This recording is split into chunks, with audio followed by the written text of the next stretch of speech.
మాటలు లేవు, మాట్లాడుకోవడం లేవు, సమయం లేదు, సయోధ్య లేదు, ఇక సమరమే అంటోంది భారత్. పార్టీలకు అతీతంగా, కులాలకు అతీతంగా, ప్రాంతాలకు అతీతంగా ముక్తకంఠంతో గర్జిస్తోంది. పహల్గాం ఘటనకు ప్రతీకారం తీర్చుకోవాలని రగిలిపోతోంది. ఇండియా సత్తా ఏంటో చూపిద్దామంటోంది. ఇప్పుడు కాకపోతే ఇంకెప్పుడు అంటూ ప్రశ్నిస్తోంది. యుద్ధం సిద్ధంపై ఇవాల్టి స్పెషల్ డిబేట్.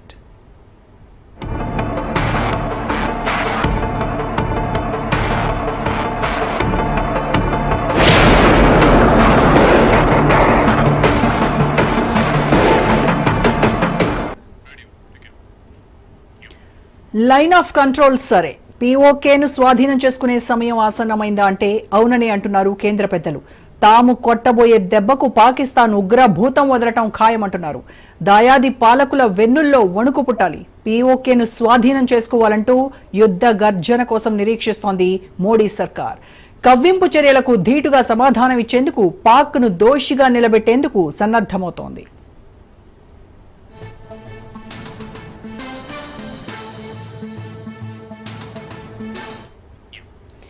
ఇప్పటికే ప్రధాని మోడీతో రక్షణ మంత్రి రాజ్నాథ్ సింగ్ భేటీ అయ్యారు. పంచతంత్ర వ్యూహాలతో పాటు భవిష్యత్ కార్యాచరణపై చర్చించినట్టు సమాచారం. పహల్గాం ఉగ్ర దాడి తర్వాత నియంత్రణ రేఖ వెంబడి నెలకొన్న పరిస్థితులను సిడిఎస్ జనరల్ అనిల్ చౌహాన్ కేంద్ర రక్షణ మంత్రికి వివరించారు. ఒక్కరోజు భేటీ తర్వాత రాజ్నాథ్ సింగ్ ప్రధానిని కలవడం ప్రాధాన్యత సంతరించుకుంది. భద్రతా సిబ్బంది సంసిద్ధత గురించి మోడీకి వివరించినట్టు తెలుస్తోంది.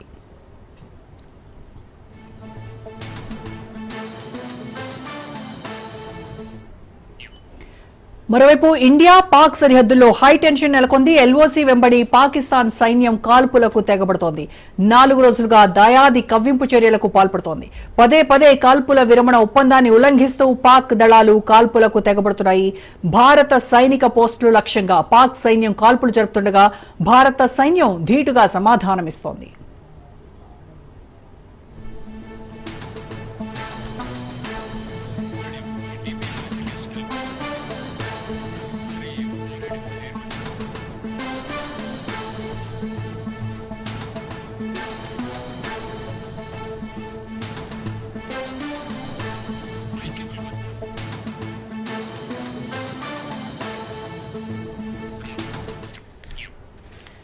ఇప్పటికే ఎనీ టైమ్ ఎనీ సెంటర్ సై అంటే సై అంటోంది భారత నేవీ. కాస్కో అంటూ క్షిపణులతో సిద్ధమైంది. అరేబియా సముద్రంలో యుద్ధ మేఘాలు కమ్ముకున్నాయి. ఇండియన్ నేవీ విడుదల చేసిన దృశ్యాలు ప్రతి ఒక్కరిలో ఉత్కంఠ రేపుతున్నాయి. సముద్రం మధ్యలో యుద్ధ నౌకల నుండి BrahMos antiship, anti surface cruise క్షిపణులను ప్రయోగిస్తున్న దృశ్యాలను షేర్ చేసింది నేవీ. భారత యుద్ధ నౌకలు కోల్కతా, నీలగిరి, అరేబియా సముద్రంలో విధ్వంసక కాల్పులు జరిపాయి. దేశ ప్రయోజనాలను కాపాడటానికి తాము యుద్ధానికి సిద్ధంగా ఉన్నట్టు ప్రకటించింది ఇండియన్ నేవీ. దీనికి సంబంధించి పూర్తి విశ్లేషణ అందించడానికి ప్రముఖ రాజకీయ విశ్లేషకులు అందే సత్యం గారు ప్రస్తుతం మనకు అందుబాటులో ఉన్నారు. సత్యం గారు, గుడ్ ఈవినింగ్ అండి. గుడ్ ఈవినింగ్ అండి. సత్యం గారు, ఎప్పుడైనా ఎక్కడైనా సరే యుద్ధానికి సిద్ధం అని ఇప్పటికే భారత్ చాలా స్ట్రాంగ్ గా వార్నింగ్ ఇచ్చింది పాకిస్తాన్ కు. సో ఇప్పటికే మనం చూసాం అరేబియా సముద్రంలో భారత నేవీ యుద్ధ నౌకలు మోహరించాయి. అలాగే బ్రహ్మోస్ క్షిపణి ప్రయోగాలు కూడా మనం విజువల్స్ కూడా చూసాము. సో ఏ సందేశాన్ని పంపిస్తున్నామంటారు నేవీకి, పాకిస్తాన్ కి దీనివల్ల? ఖచ్చితంగా మీరు ఫలితం అనుభవించాలి. మీరు చేసినటువంటి ప్రోత్సాహంతో ఉగ్రదాడి అనేటువంటిది అది ఒక ఇండికేషన్. తర్వాత గత వారం రోజులుగా ప్రపంచవ్యాప్తంగా ఏ ఒక్క దేశం పాకిస్తాన్ని సమర్థించే స్థితిలో కానీ, పాకిస్తాను చర్యను కానీ సమర్థించేటువంటి స్థితిలో ప్రపంచంలో ఏ దేశం లేదు. కొన్ని దేశాలు అయితే ఇది దారుణం అని చెప్పేసి ఖండించినాయి. మూడో అంశం, స్వదేశంలో ఏ రాజకీయ పక్షానికి భిన్నాభిప్రాయం లేదు. పాకిస్తాన్ శిక్షించాల్సిందే. దరిదాపు అఖిలపక్ష సమావేశం ప్రభుత్వం ఏ చర్య తీసుకున్నా సమర్థిస్తాం అనేటువంటి స్థితిలో అఖిలపక్ష తీర్మానం కూడా చేశారు. కాబట్టి ఒకటి, ఏ దేశం పాకిస్తాన్ చర్యను సమర్థించే స్థితిలో లేదు. అన్ని రాజకీయ పార్టీలు యాక్షన్ తీసుకోవాల్సింది అనేటువంటి స్థితిలో ఉన్నాయి. దేశ ప్రజలు కూడా అదే మూడ్లు ఉన్నారు.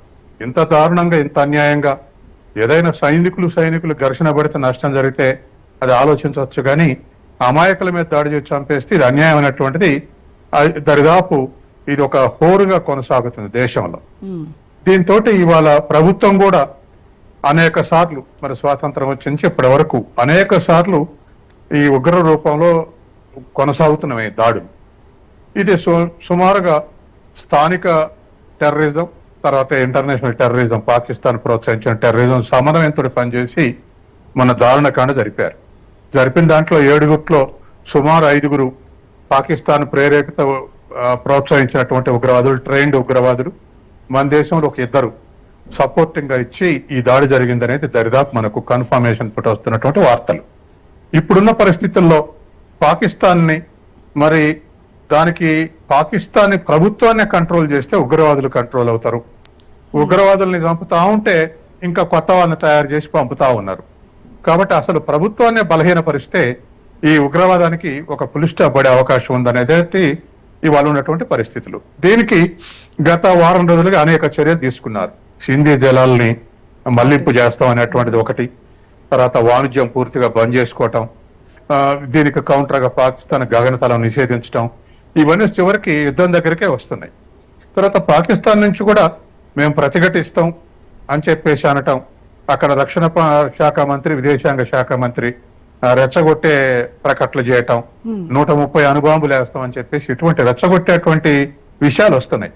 అయితే ఇదంతా మేకపోతు గాంభీర్యమే. ఎందుకంటే ఇవాళ అప్పుడే వాళ్ళు ట్రంప్ను అప్రోచ్ అయ్యారు, తర్వాత చైనా విదేశాంగ మంత్రిని రిక్వెస్ట్ చేశారు, మీరు ఏదైనా ఆలోచించండి అని చెప్పేసి.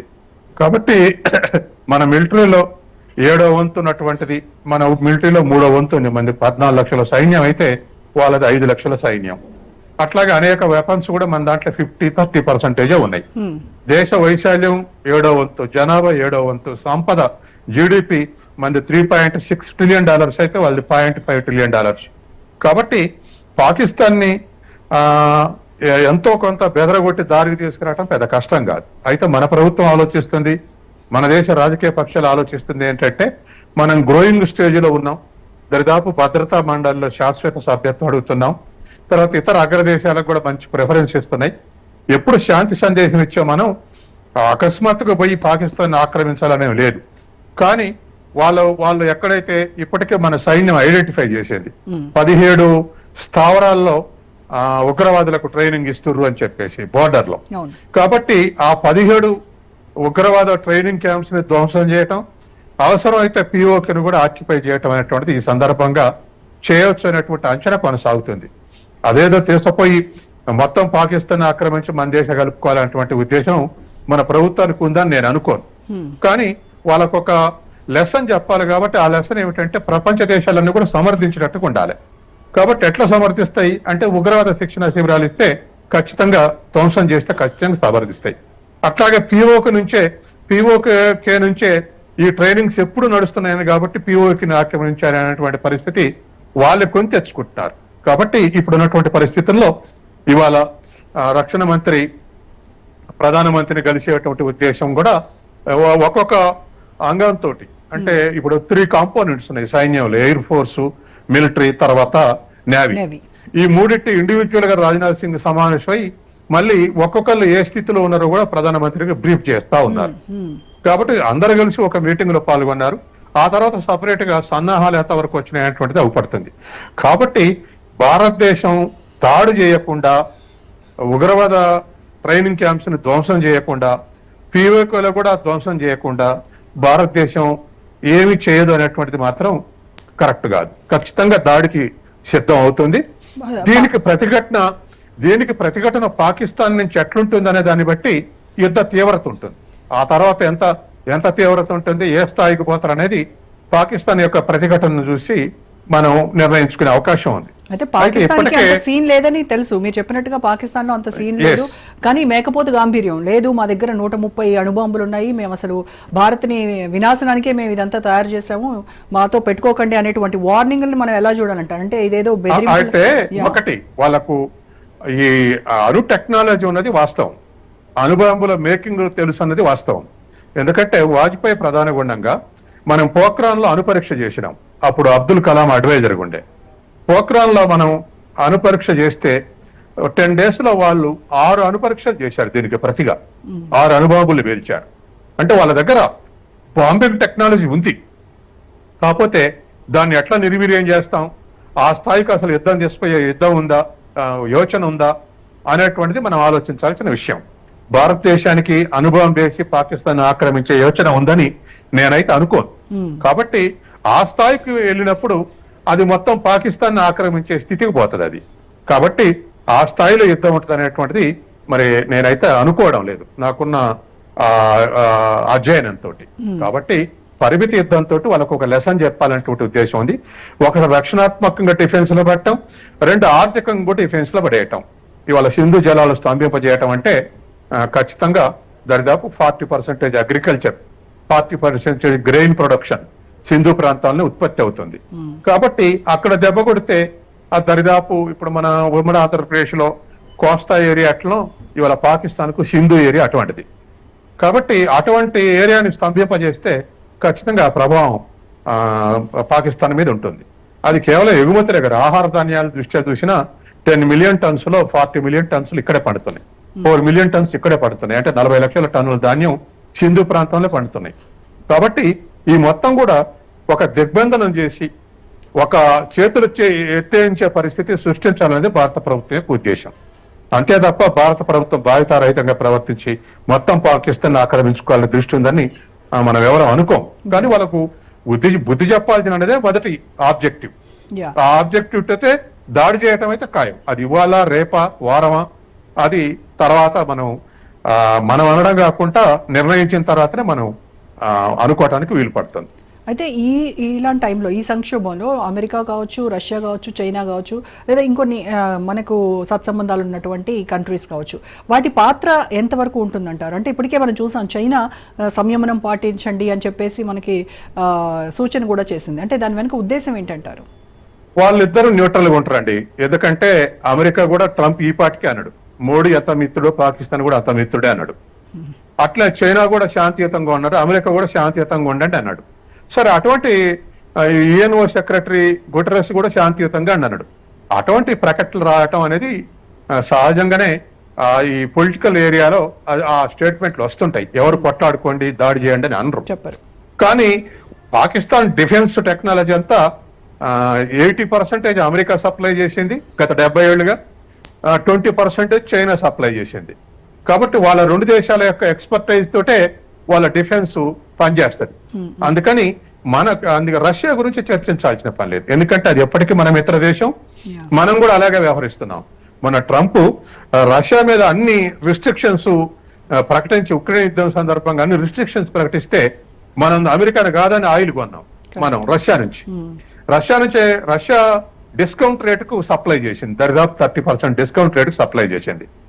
మనం వినియోగించుకోగా కాకుండా మనం మళ్ళీ ఇతర దేశాలకు అమ్మినాం దాన్ని దిగుమతి చేసుకొని, దరిదాపు 1,00,000 కోట్ల లాభం వచ్చింది మనకు. కాబట్టి అమెరికాని ఖాతరు చేయకుండా మనం రష్యా నుంచి మన పెట్రోల్ కొన్నాం ఉక్రెయిన్ యుద్ధం సందర్భంగా. అట్లాగే రష్యా కూడా ఎప్పటికీ ఎల్లకాలం మనకు సహజ మిత్రుడు ఉంటున్నాడు. కాబట్టి అమెరికాని కానీ ఇంకేదైనా దేశాన్ని రిజర్వ్ లో పెట్టి మనతోటి మిత్రత్వంగా మనతోటి సహకారం కొట్టడం ఖచ్చితంగా ఖాయం. ఇప్పుడున్న అవసరాల దృష్ట్యా, ఆర్థిక పరిస్థితుల దృష్ట్యా అమెరికా గాని చైనా గాని ఇండియాకు వ్యతిరేకంగా అడ్వెంచరిస్టిక్ గా ప్రవర్తిస్తుందని అనుకోం. ఎందుకు అడ్వెంచరిస్టిక్ గా అంటే ఇవాళ అమెరికా తోటి భారతదేశానికి పెద్ద వాణిజ్యం ఉంది. అమెరికాకు మనం 86 మిలియన్ టన్నులు ఎగుమతి చేస్తే, 86 బిలియన్ డాలర్లు ఎగుమతి చేస్తే మనం ఒక 46 బిలియన్ డాలర్లు దిగుమతి చేసుకుంటాం. మనం సర్ప్లస్ ఉన్నప్పుడు కూడా 86 బిలియన్ డాలర్లు వాళ్ళు దిగుమతి చేసుకోవాల్సి వస్తుంది మన నుంచి. అట్లాగే చైనా కూడా 100 బిలియన్ డాలర్లు మనం దిగుమతి చేసుకుంటున్నాం, వాళ్ళకు 17 బిలియన్ డాలర్లు ఎగుమతి చేస్తున్నాం. అట్లా చైనా నుంచి వచ్చే దిగుమతులు, చైనా చేసే ట్రేడ్ లో మనం మేజర్ పార్ట్నర్స్. కాబట్టి చైనా గాని అమెరికా గాని ఒకవైపు పాకిస్తాన్ వైపు కొప్పుగాసి పాకిస్తాన్ని ప్రోత్సహించి యుద్ధం చేయండి అని ప్రోత్సహించే స్థితిలో ఆ రెండు దేశాలు ఉన్నాయని నేను అనుకోను. కాబట్టి ఇప్పుడున్నటువంటి పరిస్థితుల్లో సహజంగానే న్యాచురల్ గానే భారతదేశం అడ్వాంటేజ్ ఉంది. తర్వాత మరొకటి ఏంటంటే అన్యాయానికి గురైనటువంటి దేశం భారతదేశం. ఇవాళ అమాయకులను చంపినటువంటి స్థితిలో మరి భారతదేశం ఫేస్ చేస్తుంది. కాబట్టి తప్పు చేసినటువంటి ముద్దాయి ఉన్నటువంటి దేశం పాకిస్తాన్. సహజంగానే ఆ ముద్దాయి ఉన్నటువంటికి బహిరంగంగా వాళ్ళ మీద మద్దతుగా ఉండటం కష్టం. తర్వాత అంతర్గతం కూడా అంత ఇండియాను కాదని పాకిస్తాన్ ఇంట్రెస్ట్ చూపెట్టే స్థితిలో అమెరికా పోతుందని నేను అనుకోను. అంత అడ్వాంచరిస్ట్ గా ప్రవర్తిస్తుంది. గతంలో వచ్చిన యుద్ధాలప్పుడు ప్రతిసారి మనకు సోవియట్ యూనియన్ సపోర్ట్ చేస్తుందని పాకిస్తాన్ కి సపోర్ట్ చేసింది. వాస్తవానికి పాకిస్తాన్ లో ఉగ్రవాదులు తయారు చేసింది కూడా అమెరికానే, ఒక 50 ఏళ్ల తర్వాత నిన్న పాకిస్తాన్ రక్షణ మంత్రి స్టేట్మెంట్ ఇచ్చాడు.